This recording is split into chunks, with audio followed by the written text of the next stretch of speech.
Hello all. So ఇప్పుడు మన topic ఏంటంటే, మార్నింగ్ ఒక ఆయన నాతో మాట్లాడారు. ఆయన ప్రీవియస్గా ఇంతకుముందు తెలిసిన ఆయనే, అంటే లైక్ యూట్యూబ్ చేసినప్పటి నుంచి నాకు ఫాలోవర్ అనమాట.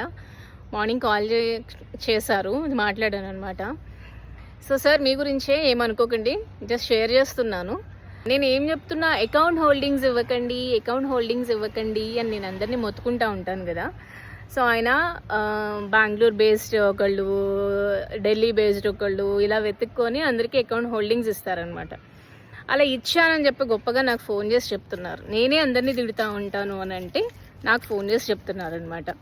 సో అకౌంట్ హోల్డింగ్ అనేది ఎవరికి ఇవ్వకండి, ఎందుకంటే అవి వర్కౌట్ అవ్వవు, లాంగ్ రన్లో వర్కౌట్ అవ్వదు. వారం రోజులు ప్రాఫిట్ మంచిగా ఇస్తారు, సో ఒక 1 month ప్రాఫిట్ బాగానే ఇస్తారు. సో కానీ దాని తర్వాత ఒక్క ట్రేడ్లో మొత్తం పోతుంది. ఓకే, సో మీరేమనుకుంటారు, ఓకే వారం రోజులు బాగా ఇచ్చాడు, నెల రోజులు బాగా ఇచ్చాడు, క్యాపిటల్ డబల్ అయిపోయింది, ఇంకొంచెం పెంచుదాం. ఓకే, 1,00,000 ఇచ్చారు ఇంతకుముందు, 1,00,000 చేశాడు వాడు, సో ఇంకొక 1,00,000 యాడ్ చేద్దాం, ఇంకొక 5 lakhs యాడ్ చేద్దాం, ఇంకా మంచిగా ఇస్తున్నాడు కదా. గ్రీడీనెస్ అనమాట. మనము మిడిల్ క్లాస్ కదా, మనకు త్వరగా డబ్బులు వచ్చేయాలి కదా, సో పెంచేస్తామన్నమాట.